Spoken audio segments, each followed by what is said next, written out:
Henri Galeron, un grand nom de l'illustration française, depuis l'apparition d'un de ses premiers livres, Le kidnapping de la cafetière chez Harlequin Quist. Il n'a cessé de créer des images pour des livres, mais aussi des couvertures, des affiches, des timbres-poste et même des costumes et des décors d'un opéra, L'Enfant et les sortilèges de Ravel. Grand amateur de littérature sous toutes ses formes, il a illustré des textes de Prévert, de Jules Renard, de Kafka et d'autres auteurs majeurs. Il a développé une œuvre très personnelle, empreinte de surréalisme et d'onirisme. La précision, la délicatesse de son travail et son immense talent font de ses livres des trésors à lire, à regarder encore et encore. C'est bien, non? Oui, c'est bien. Ok. Ouais, j'ai rien à dire. Bah écoute Henri, bonjour, bienvenue dans les rencontres sorties de scène. Alors là en fait on se rencontre pas vraiment parce qu'avec Henri on se connaît depuis plus de 12 ans. On s'est rencontrés en 2013, non 2012 en fait, 2012. Parce que on m'a proposé de faire L'Enfant et les sortilèges. Frédéric Chambert m'a proposé de faire L'Enfant et les sortilèges au Théâtre du Capitole à Toulouse. Et on m'a soufflé, je dois reconnaître, de regarder ce que faisait Henri Galeron, parce que en fait, je connaissais sans connaître. J'avais vu évidemment des dessins comme tout le monde de Henri qui illustrent toute notre jeunesse et j'ai cité tout à l'heure les gens avec qui tu as travaillé, mais bon, enfin, il y a plein de choses. Il y a les chairs de poule, il y a plein de dessins de Henri qui sont visibles partout. Et puis quand j'ai vu ça, j'y suis allé, super. Et puis je suis allé chez Henri sans trop savoir ce qui allait se passer. Moi, j'avais travaillé avec mon père à l'Opéra de Paris pour les Noces de Figaro comme assistant. Et puis j'avais commencé à monter une petite troupe de chanteurs. Et puis j'arrive donc chez Henri Galeron en lui disant moi j'aimerais qu'on fasse L'Enfant et les sortilèges et moi j'aime beaucoup Méliès et je pense que si j'avais été le directeur qui a commandé L'Enfant et les sortilèges à Ravel et Colette, j'aurais bien voulu que ce soit Méliès qui fasse les costumes et les décors. Et à ce moment-là, Henri m'a ouvert une bibliothèque pleine de Méliès. Donc je me suis dit, je suis pas trop à côté. Et donc voilà, et donc j'ai rencontré Henri. Toi, qu'est-ce qui s'est passé? Parce que je sais pas comment ça s'est passé de ton point de vue. Ouais, en fait, moi j'ai eu une hésitation dès le départ parce que c'est quelque chose que j'avais jamais pratiqué, le décor et les costumes de théâtre. Et voilà, donc j'avais un petit peu peur parce que je ne savais pas comment ça pouvait se passer. Et puis, j'ai eu une conversation avec ton père, un père Camerlot, qui m'avait appelé, voyant que j'hésitais un petit peu, et qui m'a dit « Non, mais Henri, c'est tout simple, tu fais tes dessins chez toi, voilà, et puis après, ce sont les professionnels qui ont l'habitude de peindre des décors, de fabriquer des costumes, etc. Les perruquiers, les soudeurs, les ébénistes qui font tout le travail après toi. Donc tu feras peut-être quelques allers-retours jusqu'à Toulouse-Paris pour surveiller tout ça, mais en fait c'est tout simple. Donc ça m'a rassuré. Et voilà, et puis je suis parti donc sur la réalisation de quelques dessins, sur les conseils bien sûr d'Alexandre, qui était toujours là et voilà qui m'a soutenu et qui m'a aidé pour la fabrication des maquettes à l'échelle. Je me rappelle, on avait fait les tout premiers dessins. Tu avais fait, je crois, le chat, la rainette. Ouais. Je crois déjà la chauve-souris. Enfin, tu avais fait trois croquis. Quelques personnages qui m'inspiraient un petit peu plus dès le départ. Et alors, on avait découpé sur des papiers qu'on avait en réduction pour les mettre à l'échelle de la maquette que tu avais fabriquée. Oui, c'est ça, avec les décors et on avait joué avec nos petits personnages, on avait tout découpé. Ouais. Et tu t'amusais à les déplacer sur la scène. Oui. On jouait comme des gamins, en fait. Voilà, tout à fait. Voilà. Et je pourrais commencer à montrer des dessins. Ce qu'on va faire, alors là, attends une seconde que je retrouve. Voilà, il y a ça, par exemple, ça c'est la tasse chinoise. Et alors, une fois que j'avais commencé à dessiner ça, bon, c'était... l'affaire était en route et j'ai pris du plaisir après à continuer, voilà. Bah oui. Oui, on peut montrer sur le plan large les dessins. Donc ça, c'était la tasse chinoise. La tasse chinoise, oui. Voilà, donc il n'y a pas grand-chose à dire. J'avais essayé de la mettre à l'endroit, mais ça ne fonctionnait pas avec le personnage à l'intérieur. Oui. Donc en la renversant comme ça lui faisait un chapeau chinois, la soucoupe. Ouais, c'est ça. Oui. Ensuite, il y avait je les ai tous en vrac, hein, donc là... Il y a le sucrier, parce qu'on a rajouté les personnages, ouais. Le sucrier. Qui n'existe pas, je crois, le sucrier. Non, en parlant, on s'est dit, il y a une tasse, il y a une théière, on va manger. Tout le service. Exactement. Et d'ailleurs, c'était, en fait, ce qui était formidable pour moi de travailler avec toi, c'est qu'on s'est tout de suite très bien entendu. Enfin, je pense, moi, en tout cas, de mon côté, c'est comme ça que je l'ai vécu. Et on a commencé à en fait, un peu à découvrir et à discuter. Alors, je me rappelle, tu avais fait des premiers croquis qui n'étaient pas ceux-là, qui étaient déjà incroyables, mais que tu avais dessiné comme ça en noir et blanc sur une toute petite feuille. Et puis, j'étais allé voir Frédéric Chambert, le directeur, et je lui avais montré, voilà, je pensais le faire avec Henri Galeron. Il avait dit oui, en me coupant à peine la parole. Très bien, on y va. Et puis, donc, après, on avait commencé le travail. Et c'est là, en discutant, bon, moi, j'ai travaillé, parce que je suis aussi... j'étudie aussi le chant lyrique, donc j'avais travaillé aussi des rôles pour avoir vraiment toute l'œuvre en tête. Et donc il y a le moment de la tasse chinoise où on s'était dit on a envie d'un truc un peu qui fasse chinois. Et donc on va mettre de la neige. Et puis ensuite, ouais, mais la neige, pourquoi il va y avoir de la neige d'un coup? Enfin, on essayait d'avoir toujours qu'il y ait une cohérence, soit fantastique et en même temps plausible. Oui. Et donc, ça pourrait être du sucre. Et donc, c'est pour ça qu'on a rajouté le sucrier. Voilà, parce qu'il balançait son sucre pendant que les autres dansaient, pendant que la tasse et la théière dansaient. Voilà. Et alors, j'ai lu des textes de certains décorateurs qui avaient travaillé sur l'enfant et les sortilèges auparavant, comme Paul Colin, par exemple, et qui s'était posé le problème de la différence d'échelle entre les personnages, les objets et les décors. Et en fait, moi, ça m'a pas gêné, ce problème-là, parce que j'ai vu les choses du point de vue de l'enfant. Quand on est enfant, les adultes sont des géants, et tout autour de soi est géant. Pour atteindre l'interrupteur électrique, il faut se mettre sur la pointe des pieds pour atteindre une poignée de porte, etc. Et quand on est adulte, on ne se souvient pas trop de ça. Et donc, c'est pour ça que les décors sont géants par rapport à l'enfant qui, lui, a une taille d'adulte, finalement. Voilà. Donc, tout autour de lui est géant. Alors, pour les personnages et pour les objets, là, il ne faut pas se poser la question de l'échelle parce que, évidemment, si on a un sphinx, enfin le papillon de nuit, à côté de l'enfant, si on le met à l'échelle, c'est impossible. Ou alors, il faut que l'enfant soit géant et le décor encore plus géant. Voilà. Donc ça ne m'a pas posé problème. Et moi, j'avais essayé, tu te rappelles, j'avais essayé de pallier à ce problème en déplaçant le décor pour qu'on se déplace doucement d'une échelle vers l'autre.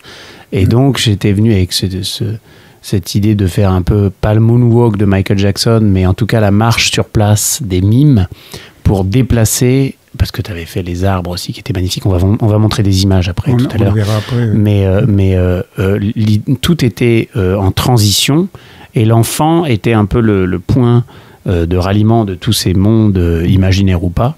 Et donc, il restait au milieu, il faisait de la marche sur place, et à ce moment-là, tout le monde déplaçait, c'est-à-dire tout le monde, parfois les choristes, des machinistes, déplaçaient les décors, et on passait de parler à un arbre qui était un petit peu plus grand que l'enfant, enfin qui était 2 fois plus grand que l'enfant, l'arbre c'est celui-là, si on le voit à l'image, et à la libellule par exemple, ou au rossignol, qui était lui beaucoup plus petit, mais on n'était pas dans le même endroit, c'est-à-dire que c'était d'un côté ou de l'autre. Donc ça permettait comme ça de pas être dans une aberration d'échelle, au moins au même endroit sur scène, quoi. Donc après c'était un parti pris, mais on pouvait le trahir, comme toutes les règles sont faites pour être... mais bon, c'était bien d'avoir cette espèce de règle, quoi. Ça c'est le Rossignol aussi, avec ce truc génial de morphisme, d'assumer l'humain qui se déguise en oiseau. Oui. Oui. Et alors, il fallait laisser de la place pour que le chanteur puisse s'exprimer et respirer aussi. Donc, c'était pas évident de trouver ces formes-là. Finalement, bon, je suis toujours parti de l'anatomie d'un personnage pour adapter par-dessus là, des plumes d'oiseaux, donc qui correspondent au rossignol, voilà. Et pour chacun des personnages animaux, donc j'ai agi comme ça. Ouais, pour les grenouilles, pour la chouette. Alors là, bon, là j'ai la tête du personnage qui est à l'intérieur est au-dessus, parce que j'avais des difficultés pour la mettre en même temps dans le costume qui est fait d'espèces de lainage et de bouts de tissu superposés. Et donc, elle n'aurait pas pu respirer, elle se serait étouffée à l'intérieur. Donc, j'ai préféré faire sortir le visage. Et puis, on avait eu un très bon contact aussi quand on avait fait la remise de maquette. Ah oui. Tu te rappelles, il y avait donc le directeur, je pense qu'il avait fait ça un peu pour m'impressionner, je ne sais pas. Ouais. Il y avait toute toutes les équipes techniques, tous les gens quasiment du Capitole qui étaient présents. Gérard Poli qui était directeur technique. Il y avait Abiba qui était chef costumière. Ouais. Et donc il y avait tous ces gens. Et moi en fait, à la limite, être devant deux personnes, ça pouvait me déstabiliser. Parce que j'ai jamais fait beaucoup d'auditions pour cette raison, parce que je déteste être devant deux personnes. Mais quand il y a un public, à partir du moment où je suis dans un autre contexte en fait, et je me suis beaucoup amusé à retransmettre toutes les discussions passionnantes qu'on a eues pendant au moins 6 mois ou même plus, un an. On avait travaillé sur ce projet ensemble. Ça a été formidable avec Abiba, la costumière. Vraiment, c'était... moi, j'étais étonné devant leur professionnalisme parce qu'ils arrivaient à reproduire exactement ce qui était dessiné avec une fidélité vraiment et une modestie incroyable. Moi, j'étais vraiment étonné parce que je découvrais tous ces métiers. Oui. Oui. C'était un vrai travail d'équipe. Oui. En fait. Oui, puis on était là pour surveiller, pour apporter des modifications, demander des modifications. On était ceux qui étaient les relous, en fait, qui viennent et qui disent ça va pas. Des emmerdeurs. Mais ils répondaient très professionnellement à toutes les demandes. C'était extraordinaire. Ouais. Je pense aussi, moi je l'ai senti, je te l'ai dit, quand j'ai commencé à présenter les dessins, là je vais pouvoir un peu afficher d'autres choses aussi. Ça c'est par exemple la libellule. Mais quand on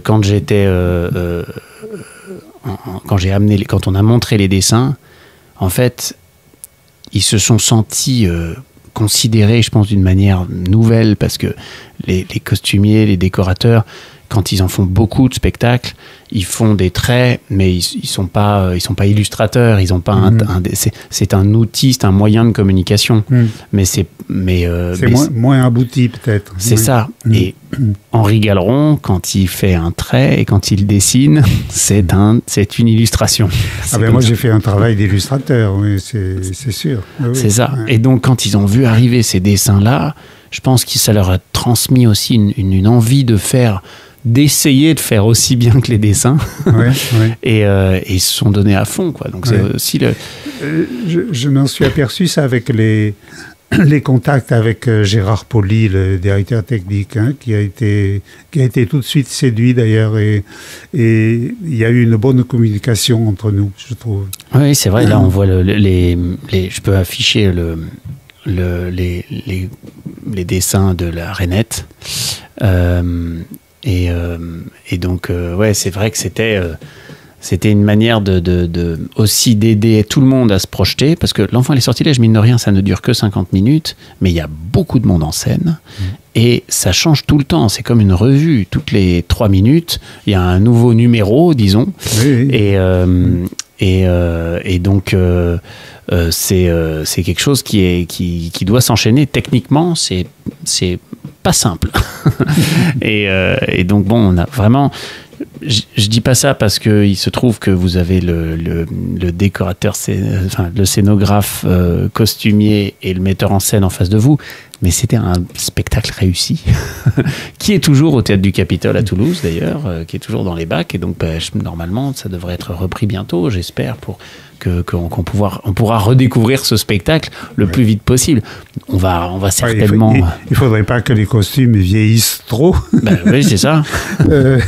Voilà. Oui, parce qu'ils avaient été... ils se décomposent. Oui, mais ils avaient été exposés au musée du costume à Moulins. Oui. C'était Martine Kahn qui avait fait tout un... Qui avait organisé l'exposition, oui. Elle t'avait contacté d'ailleurs. Oui. Oui. Oui, Mais même tu y étais allé. Oui, il y a même un catalogue, un livre qui a été fait sur les costumes à ce moment-là. Et il y a des costumes qui sont reproduits, d'ailleurs, dans le catalogue. Oui, il y avait notamment la bergère Louis XV. Là, je monte la bergère Louis XV. De temps en temps, je peux passer, moi, des images aussi, comme ça. et donc, non, c'était vraiment un super projet. Et toi, Henri, parce que là, on parle beaucoup de l'enfant et les sortilèges, on va en reparler après, mais tu as aussi continué, enfin, ton univers, c'est beaucoup du morphisme, mais tu as aussi plusieurs parties. Est-ce que tu veux nous dire ton parcours? Moi, je change un petit peu de style suivant les sujets. Si je peux dire, mon style, c'est de ne pas en avoir, en fait. Hein. C'est de dessiner comme je le sens, en fonction des sujets qui me sont proposés ou que moi, je propose à des éditeurs. Voilà. C'est pour ça que je peux passer du trait à l'encre de Chine, au crayon de couleur, à l'aquarelle, à la peinture acrylique. Oui, je savais pas que tu faisais aussi... Ces techniques-là, voilà. Oui, tu fais pas que du crayon et du... Oui, Oui. Et voilà, non, qu'est-ce que je peux dire? Tout ça, c'est un petit peu sur l'expérience des années, hein, la mise au point d'une technique. C'est quelque chose qui s'élabore au fil du temps. Et j'aime bien, justement, pour ne pas m'ennuyer dans une même technique, passer de l'une à l'autre. Oui. Voilà. Et par exemple, quand tu fais les illustrations de dessin, c'est toujours de la même manière ou les illustrations de dessin, enfin, je conçois lorsque j'aborde un album, par exemple, je fais ce qu'on appelle un chemin de fer, c'est-à-dire en tout petit, sur un carnet de croquis, toutes les scènes du début à la fin. Donc, tout ça, je le fais très très vite, dans la foulée. Ou sur 2 jours si je ne peux pas le faire dans la même journée. Mais ça vient très très vite. Et après, chacune de ces planches est développée, agrandie, et le dessin est peaufiné à ce moment-là. Ensuite, ce dessin-là, je le projette avec un épiscope sur mon support, qui est le vrai support sur lequel je mettrai après la peinture, soit l'acrylique, soit l'aquarelle, etc. Donc il y a plusieurs étapes. Il y a la première qui est la conception de l'album dans son ensemble, mais qui pourra recevoir des modifications. La deuxième, c'est planche par planche, refaire tous les dessins, les projeter sur le support final et passer en couleur. Donc en fait, tant que c'est pas validé d'un point de vue de la structure, etc., on passe pas en couleur. Voilà. Ouais, et ça, ça, c'est le travail final, disons, qui est pas celui que je préfère. Celui que je préfère, c'est la conception de l'album au moment où je fais le chemin de fer. Voilà, Oui. où les premières idées viennent, et souvent ce sont celles-là qui sont retenues jusqu'à la fin, avec quelques petites modifications quand même, souvent. Et qu'est-ce que tu penses de la manière de travailler maintenant un peu plus moderne, on va dire, avec l'ordinateur, etc. Toi, tu travailles aussi avec l'ordinateur pour le final, mais... Ouais, on arrive à un style qui devient un petit peu universel, c'est-à-dire que les dessins se ressemblent de l'un à l'autre. Par exemple, les couleurs deviennent des aplats ou des dégradés, parce qu'on peut faire dégradés, on peut faire toutes sortes de choses. Mais tout ça a un côté mécanique, je trouve. Bon, peut-être que les outils vont progresser, permettront d'avoir... Oh, je sais qu'on peut avoir des matières, par exemple. Mais de mon point de vue, ça devient un petit peu mécanique. Moi, je préfère un peu les imperfections, le côté un peu fait à la main. Voilà. Et puis, c'est dû à ma formation aussi. Hein. Donc, voilà. Moi, je ne me suis pas mis à l'apprentissage justement des techniques sur ordi. Oui. Mais je critique pas. Il y a des gens qui s'en sortent très très bien et qui font de belles choses sur écran. Hein. Oui, ouais. Ouais. C'est une autre manière de travailler. C'est une autre manière. Ouais. Moi, j'ai toujours travaillé comme ça, donc je continue. Ça m'aurait ce serait venu un petit peu trop tard de me remettre à une nouvelle technique. Quoi. Mais c'est intéressant parce que je fais un peu l'analogie avec le montage. Moi, j'ai appris à travailler le montage vidéo avec une monteuse de cinéma qui s'appelle Adeline Yoyotusson, qui a monté Les Visiteurs, par exemple, qui a travaillé avec Oshima, avec Poiret, avec plein de gens. Et elle montait sur les tables de montage de films. Et ce qui était intéressant, c'est que je suis allé chez elle, moi je me servais de mes logiciels que j'avais appris en regardant Internet, en regardant YouTube, des tutos, et j'avais fait un film qui durait 25 minutes, et je vais chez elle avec ça. Et elle commence par regarder un rush, un deuxième rush, un troisième rush, on regarde pendant 10 minutes.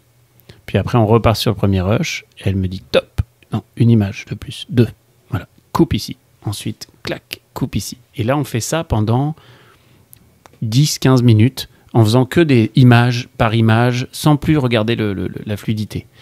Et on met bout à bout toutes ces coupures, et puis ensuite on met play, et là on a un film d'1 minute. Et en fait, ce qu'il y a, c'est qu'elle avait tout en tête, en fait. Et j'ai l'impression que c'est quelque chose que le passage par l'artisanat impose, c'est d'avoir tout en tête et d'avoir d'avoir l'œuvre entre guillemets entière en tête. Et je pense que toi, tu fonctionnes comme ça, tandis que nous, on met peut-être parfois à l'extérieur de nous l'œuvre parce que les outils qu'on a le permettent, mais c'est peut-être pas forcément qu'une bonne nouvelle. Ouais. Oui, moi j'ai toujours pratiqué comme ça et je ne saurais pas faire autrement d'ailleurs. Hein. Alors, bon, j'ai la chance aussi d'avoir à côté de moi Annie, qui elle a fait très tôt un apprentissage sur ordi, qui sait manipuler tous ces logiciels, Photoshop, InDesign, etc., etc. Et donc elle m'aide pour, quand j'ai besoin par exemple d'anamorphoser un dessin, elle me fait l'anamorphose qu'elle imprime. Moi, je projette cette impression sur mon épiscope et je redessine.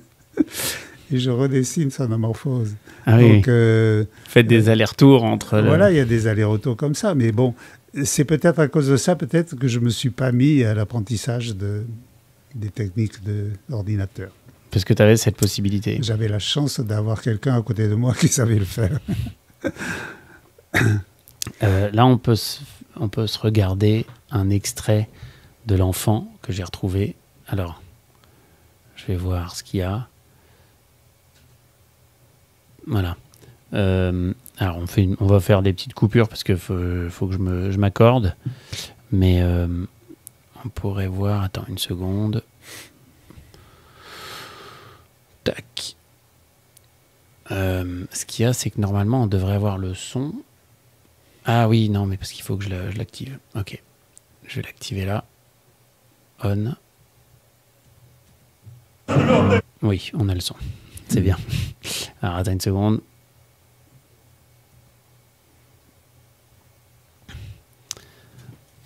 Je regarde ce qu'il y a à voir. Ah, ça, c'est ce dont on parlait. Ah ouais, j'ai plein de choses. Ouais, c'est ça. Il y a tout. Il y a le chat aussi. Tu parlais de l'anamorphose. Ça va me permettre de rebondir sur le chat. Parce que le chat, c'est un des costumes qui est, moi, je trouve, qui est très frappant de toute la finesse de ton univers et de la finesse de l'observation de, encore une fois, trahir pour ne pas trahir. C'est-à-dire, tu as décidé de mettre un casque au chat et de ne pas faire comme font tous les gens qui se déguisent en chat, c'est-à-dire ils se mettent 3 poils sur le museau et puis des oreilles de chat et puis ils font miaou. Et là, on voit un être humain qui se déguise en chat. Et toi? Oui, un être humain qui est devenu un chat, oui. Voilà. Oui. Oui. Et, alors, je me souviens techniquement que la tête était un petit peu petite au début et qu'on l'avait modifiée, on avait demandé à ce qu'elle soit plus importante, la tête de la chatte surtout. C'est la chatte qui intervient le plus. Hein, non, c'est le chat qui chante, mais la chatte est là aussi. Les deux sont oui, c'est vrai qu'il y en a deux.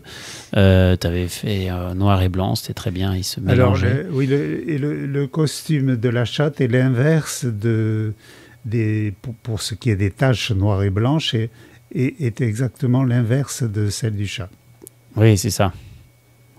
L'enfant, attends, on va... Le chat, où est-ce que c'est? Parce qu'on a montré tout à l'heure les dessins. Maintenant, petit à petit, on montre...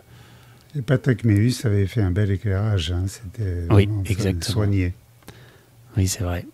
Le chat, c'était avant. Attends, on connaît par cœur. C'est avant le chat. Non, le chat, c'est juste avant qui partent dans le jardin. Donc, c'est là. Voilà, on voit le chat. Et la chatte, justement, qui est au fond. Les deux sont là. On va pouvoir montrer ça. Hop. Ça, c'est la photo du chat et de la chatte. Et donc, c'est... parce que le parti pris, c'est de faire une tête plus grosse. Parce qu'en fait, les chats ont des corps plus petits que leur tête. Et d'ailleurs, ils ont leur moustache et la taille de leur moustache fait la taille de leur corps. Donc, simplement avec leur moustache, ils peuvent savoir s'ils peuvent passer dans la ruelle ou pas. Ouais. Donc, ils ont des grosses têtes, en fait, les chats. Oui, tout à fait. Oui. Et donc, mais là, elles sont un petit peu exagérées par rapport à la réalité même.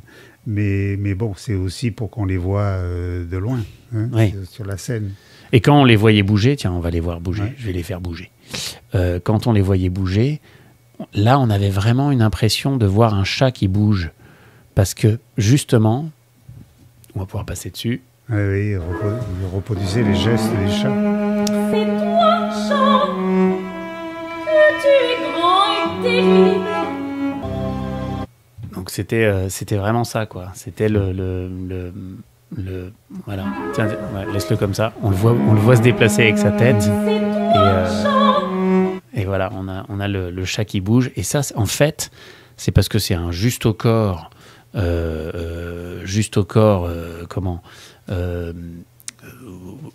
pour l'acteur, le chanteur. Oui. Et le casque fait que on a les volumes et la disposition du chat. Et donc, on se met à le voir bouger, comme un chat humanoïde, quoi. Mais il est au sol. Surtout que tu leur avais bien montré, d'ailleurs, la façon de se déplacer, de bouger. Et ils avaient respecté tes indications à la lettre. Hein. Sinon, ils se déplaçaient vraiment comme un chat. D'ailleurs, là, la position, c'est celle d'un chat.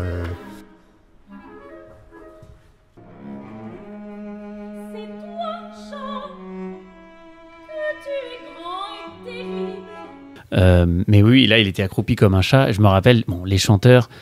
Il y a un savoir avec les chanteurs, c'est que il faut pas, à certains moments, il faut pas les embêter. Il faut leur donner des faces chefs et des positions confortables pour les parties qui sont, pour les parties chantées et pour les parties musicales qui sont délicates.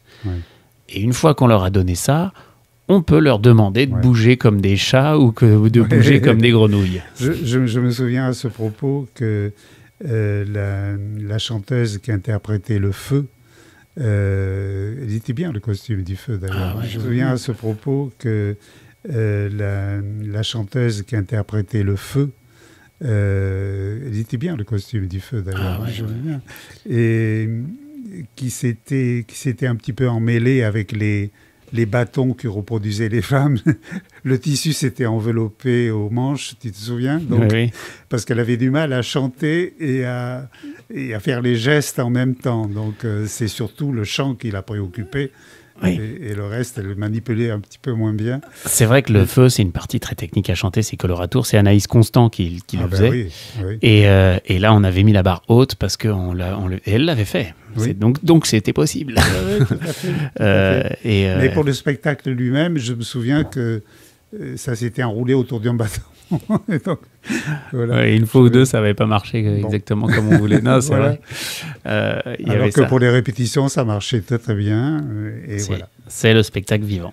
Ouais. Mais après, il y a eu plusieurs représentations. Il y a eu une seule représentation, je me rappelle, il me semble que c'était la générale où ça avait pas, ça s'était un peu enroulé. Je me rappelle aussi François Almusara qui faisait la rainette et c'est un ténor un peu ténor, quoi. C'est-à-dire que on peut pas dépeindre les ténors comme ça, mais ils sont toujours comme ça, un petit peu, j'ai envie de dire un peu ténor coq. Et il était très sympa. En plus, il est bon acteur, qui imite et qui aimait vraiment. On sentait qu'il s'amusait sur scène. Souviens, oui.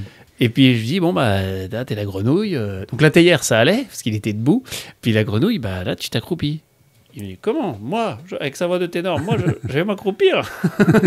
Bah oui, là, c'est une grenouille. Et donc, il l'avait fait.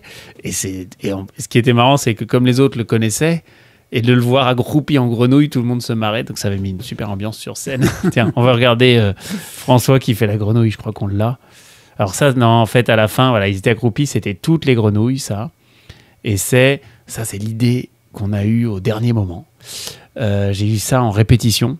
C'est de les faire traverser le plateau sur des planches à roulettes. Sur des planches à roulettes, oui. Oui, ça, c'était génial. Parce qu'on a prévu beaucoup de choses en amont. Et puis, tu te rappelles, il y avait des choses, mais je crois que je te l'avais même dit. Parce que ça, c'est le ballet des grenouilles. Et je m'étais dit, mais je ne sais pas ce que je vais faire là-dessus. Je ne vois pas des grenouilles danser comme ça. C'est très bizarre. Enfin, dans tout ce qu'on avait apporté, tout l'univers que tu avais amené, je me disais, ça ne marche pas. Et je m'étais dit, j'avais fait confiance, je m'étais dit, je trouverai. Et en répétition, ça m'est venu. Ouais. Mais c'est vrai que dans l'urgence, on trouve des solutions qu'on n'aurait peut-être pas imaginées auparavant. Et parfois, il faut accepter de ne pas avoir d'inspiration. Ouais. En fait. Et là, ça a marché formidablement. Ouais, on peut mater ça, on va mettre ça à l'image. Allez, go, vas-y.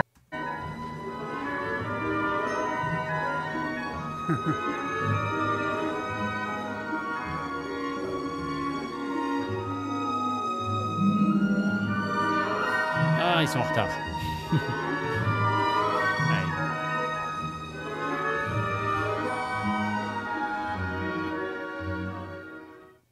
Ouais, donc c'est vrai que c'était un super projet, un super spectacle pour moi. C'était vraiment fondateur. Et puis on est devenus très amis. On était nos familles sont proches parce que mon père est le plus vieux copain de mon père. C'est le plus vieux, c'est celui qui connaît depuis le plus longtemps, c'est Jean Albert. Oui. Jean Albert de Rodi, qui est mon cousin. Qui est ton cousin, c'est voilà. ça. Et donc en fait, c'est presque familial cette tout à fait. cette amitié. Tout à fait.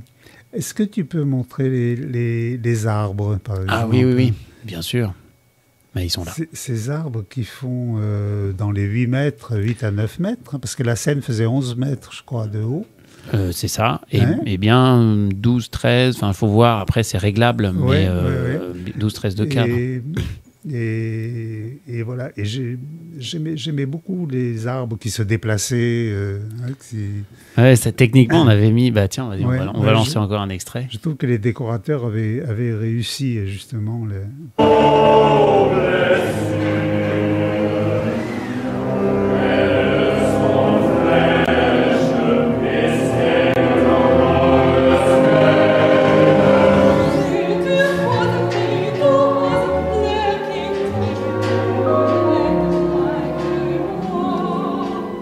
et on finit sur la libellule. Et donc, ouais, vas-y. Et donc, ouais, ces arbres qui se déplaçaient pour nous amener dans le jardin, puis nous ramener dans le... Dans le C'était un des plus beaux moments, je trouvais ça, ces arbres qui bougeaient, les grenouilles, enfin tout ça, c'était... Et alors, il y a des personnages que j'aimais un petit peu moins, enfin, j'ai pris moins de plaisir à les dessiner, en tout cas. C'est les pâtres, les pastours. Hein, c'était... Ouais, parce que j'ai pas c'était trouvé... Enfin, je sais pas, je pense pas avoir réussi le costume parce que ça m'inspirait un petit peu moins que les autres, quoi. Peut-être, voilà. Parce on a fait des choses un peu plus classiques. Voilà, ce qu'il y a, c'est que quand il y a des superbes idées, il faut tenir sur toute le... Non, mais je pense que c'est bien. Ils étaient aussi un peu... Les pastours, c'est ça. Oui, les pastoureaux et les pastourelles. Mais le feu, c'était inspiré de Méliès directement. Pareil, on peut le montrer. Voilà. Tout à l'heure, on a parlé aussi de la tasse chinoise et du sucrier. Ouais. Et je crois qu'on ne voit pas le sucrier qui lance. Il avait sa cuillère. Hein. Et donc, il y avait de la neige. Allez, on va lancer ça.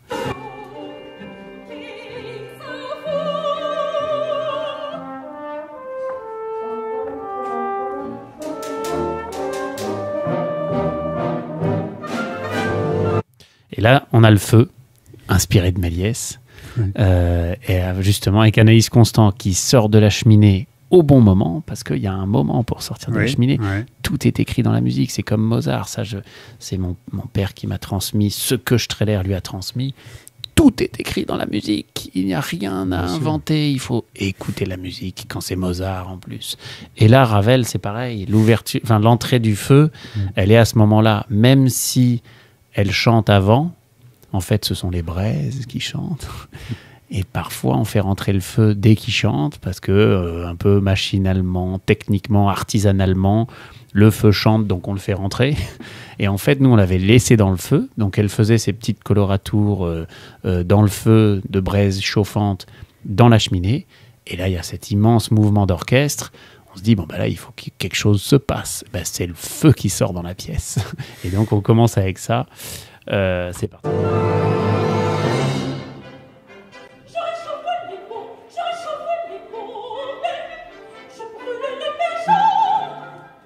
Et donc, on avait Anaïs qui faisait en même temps trembler ses flammes et en même temps qui chantait cette partie de coloratour qui est coton à chanter. Oui, donc, c'était un beau moment. Hein. J'ai bien apprécié le feu. Oui. Non, mais il y a plein. C'est ça qui est formidable dans cette œuvre, hein, qui a été faite en 10 ans en plus. C'est-à-dire que ça a été commandé par le directeur de l'Opéra de Paris, à Ravel. Et donc, Ravel, je crois que c'est. Ou c'était à Colette. Et Colette a écrit ce texte en 14. C'est ça. Et Ravel est parti à la guerre. Et c'est au retour, en 19, qu'il a commencé à composer la musique. Et la première représentation, c'est à l'Opéra de Monte-Carlo, en 1925. Ah oui, donc c'était l'Opéra de Monte-Carlo, je dis n'importe quoi, qu'il avait commandé. Ou c'était l'Opéra de Paris. Je suis plus sûr de ça. La première représentation, c'est à Monte-Carlo. Oui. À l'Opéra Garnier de Monte-Carlo. Et donc, ils ont mis 5 ans en échangeant doucement. Ils avançaient doucement. Il y a des traces, d'ailleurs, de toutes ces... des communications. C'est ça, par lettres. Entre Colette et... Oui, c'est ça. Quand il disait, Ravel, tiens, là, pour la théière, Ravel propose des modifications au texte de Colette. C'est ça, il dit là, j'imagine bien un ragtime pour la théière et la tasse. Et donc, c'est sur ce texte qui était déjà assez surréaliste, en fait, onirique. Et ça qui a toujours tout été apporté. Puis ensuite, il y a l'autre couche. Voilà, pour moi, c'est pour ça que je t'ai parlé de Méliès. Je trouve... Et alors, on a dit que la première représentation n'avait pas remporté un gros succès. C'est venu par la suite, en fait. Hein. C'est un classique maintenant. Moi, je pense que c'est parce qu'ils n'ont pas pris Méliès. Un classique des fantaisies lyriques. Hein. Oui. Mais ils auraient dû demander à Méliès de faire tout la à scénographie. fait. Est-ce qu'il était... Oui, il était encore à vie à ce moment-là. Mais il était mal, il vendait des jouets, je crois, que le pauvre, oui, tout avait cramé. Il était ruiné, oui. Oui, c'est ça. Non, il aurait fallu demander à Méliès, ça aurait été extraordinaire. Oui, il vendait des jouets dans le hall de la gare de Lyon, je crois. Ou de la gare du Nord. Ou du Nord. Mais il y a le film, il y a Hugo Cabret, je crois, qui a été fait sur ce sujet, où justement, il parle de Méliès une fois qu'il n'est plus le réalisateur, créateur. C'est vrai qu'il aurait créé des choses formidables. Hein. Ouais. Quel imaginaire. Toi, tu t'es beaucoup inspiré aussi de Méliès dans ton travail? Oh oui, bien sûr, c'est un personnage que j'aime beaucoup. Hein, c'est rigolo parce qu'on m'avait demandé chez Gallimard d'illustrer, de faire une illustration sur la mise en scène de Méliès. Alors comment ça s'appelle? C'est pas là les retours sur la Lune ou... Ah oui, le voyage dans la Lune. T'as travaillé sur le voyage dans la Lune. Voilà. Et donc, je m'étais pris au jeu et j'avais recherché, c'est pour ça que tu as vu chez moi beaucoup de livres sur Méliès. Je recherchais de la documentation pour voir un petit peu s'il y avait des photos de ces tournages et de ces mises en scène dans son hangar avec une toiture vitrée de Montreuil. Hein, c'était à Montreuil. Hein. Oui. Et voilà, en fait, l'espace n'était pas aussi réduit que celui-là, mais c'était pas très, très grand.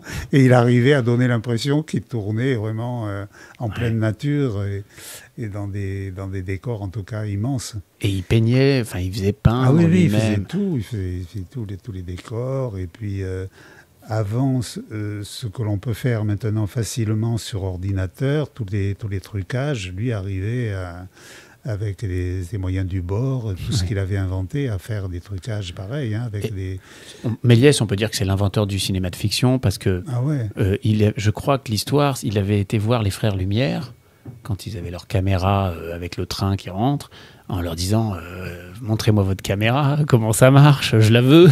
Je crois qu'il avait même voulu leur acheter, ou je ne sais pas. Et ils n'ont pas voulu. C'est top secret. Et il en a fait une lui-même. Oui, il a tout inventé. Il est reparti from scratch et lui, il a développé, il a inventé en fait les transitions, les disparitions en collant filmé. Ensuite, on fait sortir le comédien de scène. On remet tout pareil, mais avec la même chose, avec de la fumée à la place. Et pof, on a une impression d'un personnage qui disparaît. Toutes ces choses-là, les cuts, c'est Méliès qui a inventé tout ça.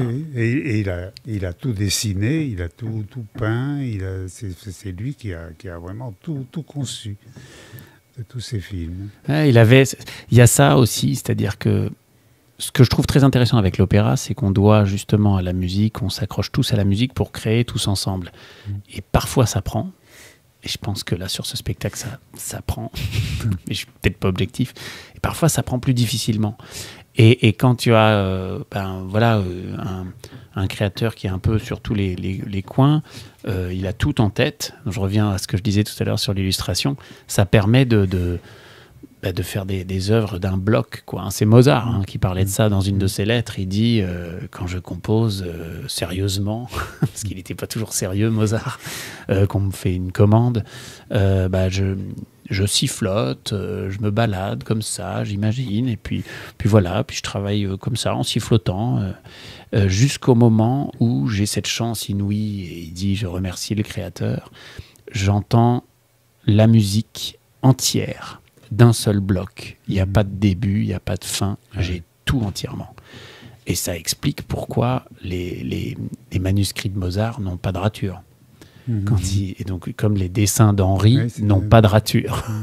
Il prenait, paf, c'était un moyen de communication pour les musiciens. Mais en fait, ça y est, l'œuvre était là. Oui, il avait tout déjà dans sa tête. Oui. C'est ça. Et c'est vrai qu'on a le sentiment pareil avec tes dessins, que tu as tout en tête. Voilà. Et c'est vrai que cette manière de maîtriser complètement un moyen d'expression quel qu'il soit, que ce soit musical, physique, vocal ou pictural, le fait de maîtriser ça de connecter vraiment le geste et, et nos neurones et notre imagination, permettent des choses qui sont plus difficiles avec d'autres outils où c'est plus à l'extérieur parfois. Je n'avais jamais été comparé à Mozart, mais là c'est fait. Bon, tout est permis, on est sur Internet, on fait ce qu'on veut. Non, mais bah oui, on dit toujours le Mozart. Henri, le Mozart de l'illustration. Voilà. Ça me plaît. C'est agréable. Non, mais c'est un bon compositeur, moi j'y crois. Hein. Je pense que... Il a de l'avenir. Ah oui, il a de Et enfin bon. Donc Ravel aussi. Qu'est-ce qu'on peut montrer d'autre? Là, on est à... Attends, on va regarder, on fait une petite pause. On est à combien de... On est à... Qu'est-ce qu'il y avait? En fait, on a les mathématiques aussi. Ah oui. C'est pas mal. Les mathématiques. Alors là, on est sur la fin des mathématiques. Ça, on avait eu l'idée dès le début, tu te rappelles? Ouais. C'est toi qui... D'ailleurs, ça, je crois qu'il faut rendre à Henri ce qui est à Henri. C'est toi qui avais dit, il y a des numéros... On pourrait les mettre, tu avais tout de suite proposé de les habiller en rugbyman avec des numéros, oui, c'est vrai, oui. Des numéros de rugby. Donc, du coup, on avait récupéré le maillot du Stade Toulousain. Parce oui, que... puis on avait un ancien joueur de rugby dans l'équipe des chanteurs. Omar Hassan. Voilà. Il y a une petite anecdote aussi marrante d'ailleurs.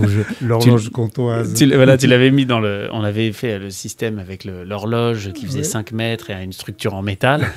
Et puis en répétition, moi je faisais très attention aux chanteurs parce que j'avais assisté mon père à l'opéra et je voyais comment il traitait les chanteurs. Mon père était très doux et très gentil, très bienveillant avec les chanteurs du côté humain. Et puis après, sur le travail, par contre, on lâche rien.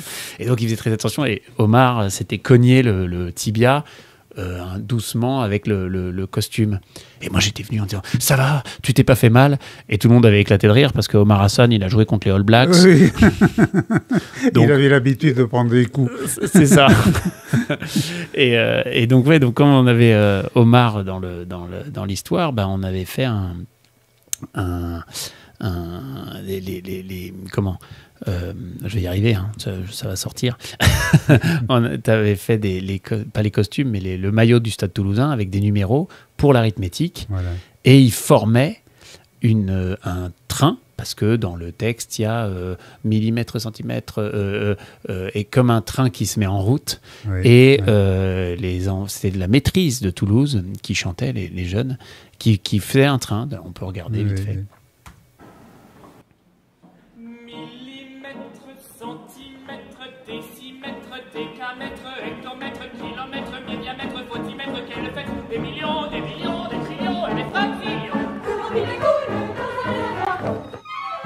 On finit sur le chant. Et c'est vrai que... c'est un passage drôle, ça, oui. Ouais, on formait la locomotive. Et puis pareil, je me rappelle très bien, on travaillait, parce qu'avec les maîtrises, avec les enfants, il y a toute une règle. Il y avait 2 équipes, parce qu'on peut pas les faire travailler autant, parce que en fait, ils vont à l'école. Ils ont donc c'est très aménagé dès qu'il y a des enfants. Pour eux. Et donc, nous, comme on avait besoin de filer le spectacle et de répéter, j'avais demandé aux choristes qui faisaient normalement les grenouilles ou les arbres de faire aussi l'arithmétique pour la répétition. Ouais. Et donc, je leur faisais répéter les gestes, de prendre la torche, de tenir la cheminée de la locomotive, de tenir la cabine, et ils devaient former cette locomotive. Je me rappelle, c'était 7 secondes. Et ils y arrivaient pas trop. Ils y arrivaient, mais c'était pas simple. Et donc, tout le monde m'avait dit, non, mais tu vas jamais réussir à faire ça avec les enfants. Là, c'est difficile avec les choristes. Avec les enfants, ça va pas marcher. Et en fait, les enfants, ils sont plus petits. Donc, ils bougent plus vite. Ça a marché. Et pour eux, c'était même plus simple qu'avec les adultes. Et ça marchait très bien. Ils étaient même prêts trop tôt. Non, les enfants, quand on les challenge, il n'y a pas de problème. Hein. Ils avaient fait ça très, très sérieusement et professionnellement, d'ailleurs. Ouais, c'était bien. C'était Donc voilà, qu'est-ce qu'on peut dire aussi Est-ce qu'on parle... là, on a un peu tout vu. Ça, c'est les images. Ah bah tiens, là on peut montrer, j'avais montré déjà ça. Je peux montrer, voilà, ça c'était la maquette qu'on avait fait. La maquette avec les petits personnages découpés. À l'échelle, oui. Et là, on voit les arbres magnifiques. Oui, c'est qui- ce dont on parlait tout à l'heure, là, en papier découpé et collé sur du carton pour qu'ils tiennent droit. Oui. Et Et les arbres ce sont des derrière. personnages, des Voilà. personnages. Alors, avec l'éclairage, enfin, lors de la scène définitive, le ciel était plus foncé, plus sombre que ça pour reproduire la nuit. Oui. Parce que là, on a l'impression d'être dans la journée. Il y a la lune, mais enfin, bon, c'est... Et ça, c'est le travail à la table. Pardon, pas le travail à la table, ça c'est avec les comédiens. C'est le travail de la maquette. Voilà, Et avant c'est- le spectacle. c'est ça. Et en fait, il y a un côté un peu... avant de faire un spectacle aussi... enfin, on va dire... difficile à agencer qu'un opéra, parce qu'il y a quand même beaucoup de monde dans un opéra. Il y avait une quinzaine de choristes, plus la maîtrise des enfants, plus une dizaine de solistes, je sais plus exactement combien, Ouais. tout le ballet technique derrière le plateau, pour bouger ces arbres de 8 mètres, mettre les décors, etc., etc. 60 personnes au moins dans la fosse. Beaucoup de monde. ouais. Ça fait Ouais. beaucoup de monde qui travaille ensemble. Et pour réussir un spectacle donc aussi grand que ça, bon après il y a des spectacles encore plus spectaculaires avec Verdi, avec Wagner, où c'est encore plus. Ben, on part de tout petit, d'une petite maquette qui était au 50e, je me rappelle, je crois que ça faisait 12 cm là, le cadre. Ouais, ouais, C'était ouais. tout petit. Soit c'était 12, soit c'était 24. C'était peut-être 24. C'était au 50. Oui, c'est ça, 50e. Donc 24 cm. Et on faisait nos petits... comme un travail de... Oui, mais ça donne déjà une première idée de ce que ça va être plus tard. Hein, c'est le moment où on a effectivement l'impression de ce que ça va donner. Bah, c'est ça, De c'est première d'abord impression. un petit... Comme un spectacle de marionnettes. Mm. Et puis ensuite, on passe aux répétitions. Et puis on passe Voilà. au plus grand. Oui. Mais c'est un stade important, justement, très, très, très important dans la conception. Et pareil, j'aime beaucoup l'informatique et AutoCAD. D'ailleurs, j'avais tout dessiné, reproduit en Google SketchUp. Je me rappelle à l'époque cette maquette, parce que ça c'est pratique pour pour produire du contenu, pour transmettre aux différents Pour interlocuteurs. présenter, oui. Voilà. Mais pour le travail, d'avoir des petits objets et de tester, c'est très difficile de faire mieux que la maquette et les petits. Et c'est quelque chose qui rassure en même temps. Hein. Oui, c'est vrai. Mm. Donc c'était une illustration en relief, en 3D en fait, Voilà. et dans le temps. mais tout part de l'illustration et de la rencontre avec la musique. Toi, tu as d'autres projets dont tu voudrais parler. Peut-être on pourrait parler de l'abécédaire que tu avais fait. Oui, l'abécédaire, oui, j'étais parti de quelque chose que j'avais repéré dans mon enfance. J'avais très peu de livres à la maison, et en tout cas, il y avait un petit Larousse illustré. Oui. Et dans les éditions d'avant la guerre, la guerre de 39, il y avait des entrées pour chacune des lettres avec une grande lettrine dans un paysage et autour des objets, des animaux, des personnages qui commençaient par la lettre en question, par la lettre A, et ça, bon, il y a l'âne, il y a etc., etc. Et voilà, donc sur cette idée, j'ai conçu de nouveaux paysages, et en dessinant même les lettres d'ailleurs, dans le paysage. Je vais essayer de montrer ça en grand. Ça, c'est la couverture, là. Alors, on va visiter le site de Henri Gallon. Je vous invite tout le monde à se connecter. Annie en a une plus récente, Oui. qui est pas trop mal. Alors, je sais pas si tu veux garder celle-là. Elle me déplaît pas, celle-là. Hein. Non, mais moi je montre ton site. En fait, on commente ton site ensemble. En voyant ma photo, les gens osent moins me contacter. Tu vois. C'est sympa. T'as la paix, comme ça. On me fout la paix. Attends, c'est où? Je la retrouve plus du coup. C'est sur l'accueil. Contact. Ah ben non, c'est contact. Les grandes personnes. Pourquoi ça s'appelle les grandes personnes? C'est une maison d'édition pour la jeunesse qui s'appelle Les Grandes Personnes. C'est quelque chose que j'aime bien comme nom. Ah oui, mais ça c'est ton édition, mais c'est pas toi. C'est pas ton site à toi. Ah non, non, non, non, non. Ton site à toi, c'est quoi? Non, non, C'est Henri. c'est le site de l'éditeur qui s'appelle Les Grandes Personnes. D'accord, mais toi, ton site, c'est quoi? C'est henrigaleron.fr? T'en as un de site ou? J'en avais un, mais qui ne fonctionne plus maintenant. Ah oui, d'accord. Et donc, si tu tapes mon nom, tu as. Si tu Oui, vas c'est sur, ça. sur Images, par exemple, Oui. voilà, tu as une quantité d'images Eh oui. de mes livres, différents livres. Les La bêtes pêche à la curieuses. baleine de Prévert, là. Lequel? Où ça? Ah oui, ça. Hmm. Tiens, est-ce qu'on peut le mettre en grand? Ce serait bien, mais...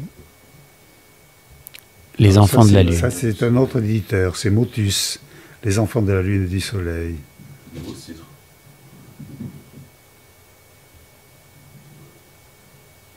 Ouais. C'est un dessin que j'ai offert à Francine et Jean Albert, d'ailleurs, ça. Ah oui. Pêche à la baleine. Et alors, il y a mes initiales, si tu remarques sur le... Il y a un G, tu vois, en haut, là. Ah, dans le dessin. Oui, Ah oui, tu signes tes dessins dans tes dessins. Ah, c'est une bonne idée.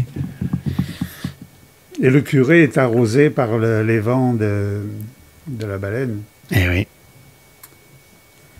La baleine et son baleineau. Et le cheval, enfin les chevaux et le carrosse qui sont en lévitation, qui marchent sur l'eau, quoi. Voilà. Comme, Ouais, ouais. C'est comme Jésus. les obsèques de la baleine. La baleine, évidemment, ne peut pas rentrer dans le carrosse, donc je l'ai fait derrière. Ben oui. Donc là, dans les prochains jours, on aura bientôt Ouais, ça devrait sortir au printemps, donc Chantefable et Chantefleur de Desnos, et La Lune d'après les frères Grimm. Voilà. Chez deux éditeurs différents, Chantefable chez Grund et l'autre chez les grandes personnes. La Lune chez les grandes personnes. J'ai commencé à te poser la question tout à l'heure, puis ça marchait plus, mais qu'est-ce que... J'aime bien cette les question. conseils que je pourrais donner. Oui, qu'est-ce Ouais, alors tu me poses un peu une colle là, parce que d'abord de savoir dessiner, mais en fait je me dis non, certains s'en sortent avec de la pâte à modeler, avec des découpages, avec des collages, etc. On n'a pas besoin de savoir dessiner pour faire des illustrations, bizarrement. Mais ça peut servir quand même. Voilà, après, bon, illustration, comme le mot peut le présenter, ça veut dire faire des dessins qui ont un rapport avec un texte. Voilà, donc, pour commencer, peut-être prendre un texte que l'on aime, que l'on choisit, d'abord, parce que si on vous propose un texte qu'on n'a pas envie d'illustrer, c'est pas la peine de commencer.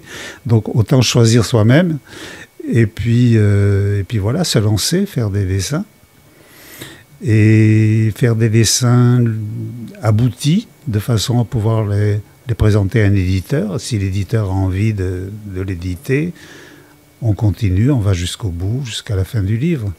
Qu'est-ce que tu appelles un dessin abouti? Un dessin qui est imprimable, que l'éditeur aura envie d'imprimer, en tout cas, et pour en faire un livre. Voilà. Comment tu fais pour te... Un dessin fini. Mais, Voilà. mais comment Enfin bon, toi, c'est vrai que tes dessins ont l'air très finis. Ouais, peut-être un peu trop d'ailleurs. Certains trouvent que c'est un peu trop dessiné, disent que c'est un peu désuet, un peu vieillot. J'ai eu toutes sortes de réflexions comme ça. Agréable. Ouais, agréable. Ouais, je m'en fous un petit peu parce que je dessine comme je sais dessiner et puis voilà, sans tenir compte des modes, par exemple. J'ai jamais changé ma façon de dessiner en fonction des modes. Ce que font beaucoup d'illustrateurs, sans vouloir les critiquer, mais pour avoir du travail, peut-être que c'est nécessaire. Hein. Ça, je ne critique pas trop non plus. Voilà, donc comme je le disais tout à l'heure, mon style c'est de ne pas en avoir et de m'adapter sur chaque livre nouveau, sur chaque commande nouvelle quand j'ai des commandes. Oui, mais tu as un style, évidemment. Voilà. Et c'est ce que je crois que c'est Picasso qui disait ce que l'on vous reproche, cultivez-le, c'est vous.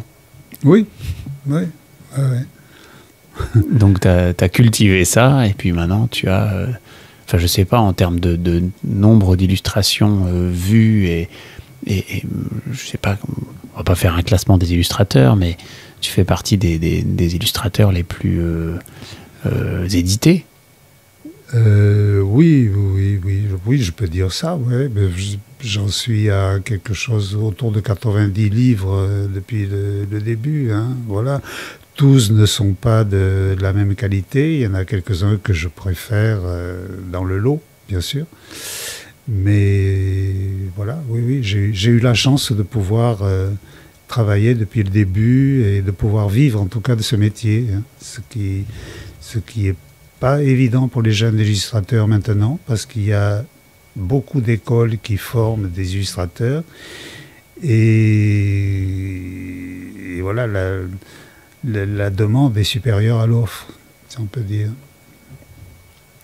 C'est plus difficile que dans les années 70, l'époque où j'ai commencé, où nous étions moins nombreux et avions plus de chances de travailler et d'être sur les bons travaux. Oui, là je montre vite fait, parce que tu n'as pas fait que des illustrations de livres, tu as fait aussi des affiches. Là je t'avais demandé, tu avais très gentiment accepté de faire l'illustration de la 5e édition du festival Le Classique C'est pour les Vieux, créé au 59 Rivoli, le squat d'artistes au centre de Paris. Et j'avais produit cette édition, et tu avais fait ce superbe Einstein en jean qui chevauchait un t-shirt. Et c'est ça, en t-shirt, qui chevauchait un violon, parce que Einstein était aussi violoniste. C'est vrai, on ne sait pas, mais... Oui. Et alors, je ne me souviens pas, il a un tatouage là sur le bras. C'est le tatouage des squatteurs. Voilà. Ouais, c'était... on ne le voit pas trop bien, l'illustration, mais tout était prévu. Mais donc, oui, tu as fait aussi beaucoup d'affiches, de spectacles. Oui, j'ai fait pas mal d'affiches de spectacles pour le théâtre, pour le cinéma aussi, à une époque. On m'a demandé de faire des affiches. C'est un distributeur, un producteur qui était le père d'Ariane Mouchkine, qui distribuait ses films. Donc il y a un film de Martha Metsaros qui s'appelait Comme chez nous. Il y a un certain nombre de films d'Antonioni aussi, Le Cri d'Antonioni. Voilà, enfin ça c'était une période assez resserrée pendant laquelle j'ai fait ça. Puis après, je n'avais plus de contact avec ce milieu-là, donc ça s'est arrêté. Après, c'est la Poste qui m'a recontacté pour faire des séries de timbres pour la Poste française. Et voilà, pendant une période, donc, j'ai fait plusieurs carnets comme ça, de 12 timbres ou 6 timbres, etc. Il y a les collectionneurs de timbres. Ouais. Alors ça, c'est un petit peu spécial. J'avais le plaisir d'être appelé maître lorsque je faisais des signatures de timbres avec des filles. Bonjour maître. Ah oui. C'est génial, non? Ah oui, parce que dans les timbres, ils sont un peu timbrés. Oui, dans les timbres. Alors c'est une génération, et il n'y a pas de jeunes, hein. Il y a plus de jeunes, c'est des générations, on n'en voit pas à moins de 65 ans, quoi. Ouais, dans les files d'attente, ils ont du mal à se tenir debout d'ailleurs, et ça m'amusait un petit peu jusqu'à un certain point, parce qu'après je n'y suis plus allé, c'était un peu emmerdant quand même, hein. Voilà. Non, c'est vrai, ils vous demandent, alors c'est des collectionneurs, donc ils ont un tas de produits comme ça, des enveloppes timbrées ou pas timbrées, enfin plein de produits, et on arrive à faire 40 signatures pour la même personne, quoi. Bon, j'en avais un petit peu marre quand même. Ouais. Donc après le plaisir passé de s'être fait appeler maître, j'ai pu continuer.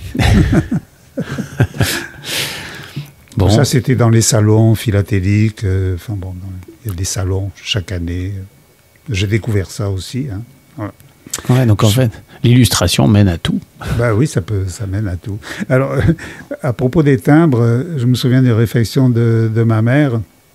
Il m'a dit, mais comment arrives-tu à dessiner à faire des dessins aussi petits? Elle n'imaginait pas qu'on puisse dessiner en grand et que ça puisse être réduit après. Ouais. Voilà. C'est drôle, oui, c'est ça. Parce qu'avant, bah oui, de son temps, c'était l'imprimerie, c'était... Bah oui. Ça c'est... En fait, ça n'a été possible qu'avec l'informatique. Oui, ouais. Non, aussi, on pouvait avec des agrandisseurs et des lithos. Oui, bien sûr, la photogravure ancienne permettait déjà de faire ces réductions. Hein. Oui. On avait d'ailleurs plutôt tendance à les agrandir. Voilà. On appelle ça des agrandisseurs plutôt que des... Ouais, mais c'est toujours... enfin, moi, j'ai toujours dessiné ce qu'on appelle tel, c'est-à-dire à la dimension du dessin, sauf pour les affiches, parce que ça pourrait être de trop grand format, on est obligé de les agrandir. Mais en principe, je dessine tel parce que je dessine assez précisément les choses, donc ça tient le coup. Mais pour la plupart des illustrateurs, ils dessinent en plus grand, et puis c'est réduit après à la photogravure. D'accord. Pour avoir justement ce côté précis du dessin. Bon, ben, Henri, je pense peut-être on pourra se refaire des rencontres comme ça, si tu veux qu'on parle d'autres de tes projets, mais là, tu as parlé des 2 prochains. Je suis très content qu'on se soit parlé. Évidemment, quand je vais regarder, je vais me dire « Ah, j'aurais dû parler de ça. Ah, pourquoi on n'a pas parlé de ça ?» On n'a pas trop parlé de tous les moments qu'on a pu partager, notamment à Toulouse, avec les équipes, etc. Où, je ne sais pas si tu te rappelles, on avait de la distance par rapport au fait que on leur demandait des choses, on était les emmerdeurs, comme tu dis. Oui, mais on n'a pas demandé tout en même temps, donc ça venait petit à petit. Alors, ils étaient obligés de les accepter, nos demandes. Oui, c'est ça, on les emmerdait petit à petit.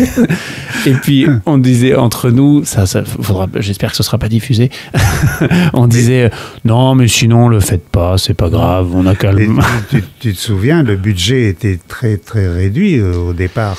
On l'a quand même un peu dépassé. Hein. Ouais, je crois qu'on peut être fier de ça.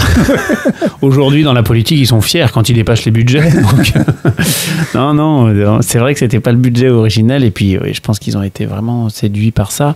Mais c'est vrai que je me rappelle, on disait, bah voilà, ce serait mieux de faire ça et ça. Mais bon, puis après tout, peut-être, on le fait pas. Puis c'est pas grave.